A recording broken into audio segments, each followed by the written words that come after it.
Have you ever looked in the mirror or looked at your blood work and thought, what is happening to my body? Maybe your pants fit tighter than they did a year ago. Maybe your belt notch keeps moving in the wrong direction. Maybe you gain weight around your stomach first. Maybe your cravings are getting stronger. Maybe you're exhausted after meals. Maybe you're hungry again 2 hours after eating. Maybe you need coffee just to function. Or maybe you're fasting glucose or your A1C keeps creeping higher, even though you're trying to eat better. And the most frustrating part, nobody has given you an explanation that actually makes sense. You get told you're getting older, just lose weight, eat less sugar, try harder. I'm Dr. Matt Mason, chiropractor, acupuncturist, and functional medicine practitioner. And these are some of the most common warning signs I see when insulin resistance is getting worse. But deep down, you know something is changing. Your energy isn't the same, your cravings aren't the same, your waistline isn't the same, and your body isn't responding the way it used to. What if those aren't random symptoms? What if they're warning signs? Warning signs that your body is becoming more insulin resistant long before diabetes ever develops. But here's what most people don't realize. Your body can send signals for years before blood sugar gets high enough to trigger a diagnosis. And some of those signals don't look like blood sugar problems at all. They look like cravings, fatigue, belly fat, brain fog, skin changes, energy crashes. So in this video, I'm going to walk you through 10 warning signs I commonly see in practice. Some are obvious, some are easy to miss, and a few may explain symptoms you've been blaming on aging, stress, lack of willpower, and by the end, you may start connecting the dots that nobody has ever connected for you before. Let's start with one of the biggest. Warning sign number 1, nighttime sugar cravings. I hear this all the time. People tell me, Dr. Mason, I'm fine all day. I don't even think about sweets. But once evening comes, everything falls apart. Maybe that sounds familiar.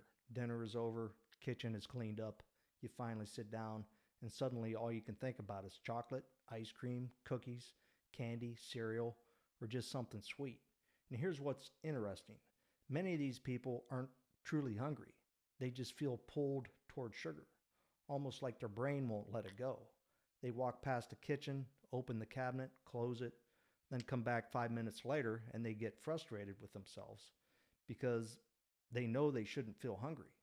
Most people assume this is a discipline problem, but often it's a blood sugar stability problem. Because when insulin resistance starts getting worse, blood sugar becomes less stable. And when blood sugar becomes less stable, cravings often become louder. Think about it like this. Your brain is always looking for fuel. When fuel delivery becomes less efficient, your brain starts asking for quick energy. And sugar is quick energy. That's why so many people crave sweets at night, even when they ate dinner. And the scary part? Many people experience this for years before anyone talks to them about insulin resistance. Now here's another warning sign that often shows up right alongside cravings. Warning sign number 2. You're hungry again shortly after eating. You eat breakfast, 2 hours later you're already looking for food. You eat lunch, and by mid-afternoon you're already thinking about your next snack. You come home, you eat dinner, and before bedtime you find yourself hungry all over again. Many people tell me, I feel like I'm hungry all the time. And some people say, I just ate. Why am I hungry already? And the frustrating part is they're often eating enough calories. The problem isn't always how much food they're eating. The problem is how their body is responding to that food. One of insulin's jobs is to help fuel get where it needs to go. When insulin resistance develops, that process becomes less efficient. It's like somebody keeps ringing the doorbell. At first, the door opens right away. But over time, the people inside start ignoring the bell. So insulin has to keep ringing louder and louder to get the same response.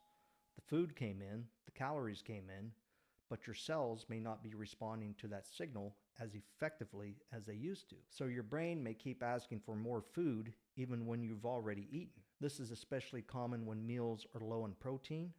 Someone has coffee and a muffin, or cereal, or toast, or a granola bar, and they wonder why they're starving again by 10 a.m. That's not always a willpower issue. Sometimes the meal just didn't give the body enough stability. This next warning sign surprises a lot of people. Warning sign number 3, you crash after meals. Maybe you know exactly what I'm talking about. You eat lunch, then suddenly your eyes get heavy, your focus disappears, your motivation drops, your brain feels foggy. You're sitting at your desk trying to work, but your body feels like it just wants to shut down. Or you're driving home after lunch fighting to keep your eyes open. Some people tell me it feels like somebody unplugged me. Others say I feel like I need a nap immediately. Many people think this is normal. It's not. Feeling relaxed after eating is one thing, but feeling like you can barely keep your eyes open is something else.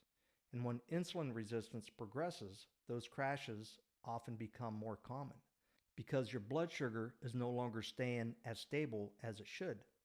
A big rise followed by a drop can leave you feeling wiped out. That's why someone can eat a full meal and feel worse afterward. Now stay with me because the next sign is one of the most frustrating and it's one of the bigger reasons people start blaming themselves. Warning sign number 4, belly fat that won't budge. This is where a lot of people start getting discouraged because they're trying, they're eating better, they're walking, they're making healthier choices, and yet their waistline isn't changing. Or worse, it keeps growing. Maybe your belt notch moved. Maybe your pants fit differently. Maybe you gain weight in your midsection first. Maybe your arms and legs look about the same, but your stomach keeps changing. And you keep asking yourself, what am I doing wrong? That's often the point where people start blaming themselves, when the real problems may be what's happening inside their metabolism. The truth is, insulin resistance changes the way your body handles fuel. And one of the most common places that shows up is around your waist. Insulin is a storage hormone. So when insulin stays elevated too often, the body is more likely to stay in storage mode. That doesn't mean every person with belly fat is insulin resistant. But when the belly fat shows up alongside cravings, fatigue, hunger, and blood sugar issues, the pattern becomes harder to ignore. Now here's another sign that people rarely connect to insulin resistance. Warning sign number 5. You need more caffeine than you used to. Maybe 1 cup used to be enough. Now it takes 2, maybe 3. Maybe you're drinking coffee in the morning and energy drinks in the afternoon. Maybe you feel like you can't function until caffeine kicks in. Most people assume they're just tired, but many times they're trying to compensate for inconsistent fuel delivery. Think about it. If your blood sugar is constantly going up and down, your energy often follows the same pattern. So you start using caffeine to fill the gap, but caffeine doesn't fix the underlying problem. It simply masks it for a while. It's like turning up the radio so you don't hear the engine knocking. You may not notice the problem for a little while, but the problem is still there. And if you're seeing several of these warning signs already, the next 5 may surprise you even more. Warning sign number 6, brain fog. This is one of the most overlooked signs of insulin resistance because most people don't connect their memory, their focus, or the mental clarity to blood sugar, but they should. Maybe you've walked into a room and forgotten why you went there. Maybe you're losing your train of thought more often. Maybe you're searching for words that used to come easily. Maybe you find yourself rereading the same paragraphs 3 times. Or maybe you sit down to work, but your brain feels like it's moving through mud. Maybe someone is talking to you and halfway through your conversation, you realize you stopped listening. I hear this all the time. People tell me I just don't feel as sharp as I used to. And many of them assume it's aging. Sometimes aging plays a role, but blood sugar regulation plays a role too. Your brain uses a tremendous amount of energy. And when fuel delivery becomes less efficient, mental clarity often suffers. This doesn't mean every case of brain fog is insulin resistance. But if brain fog shows up with cravings, fatigue, belly fat, blood sugar changes, it becomes another clue. Now here's where this gets interesting. Many people notice brain fog years before they're diagnosed with anything. And that's exactly why it's such an important clue. Now let's move to a warning sign that shows up on lab work.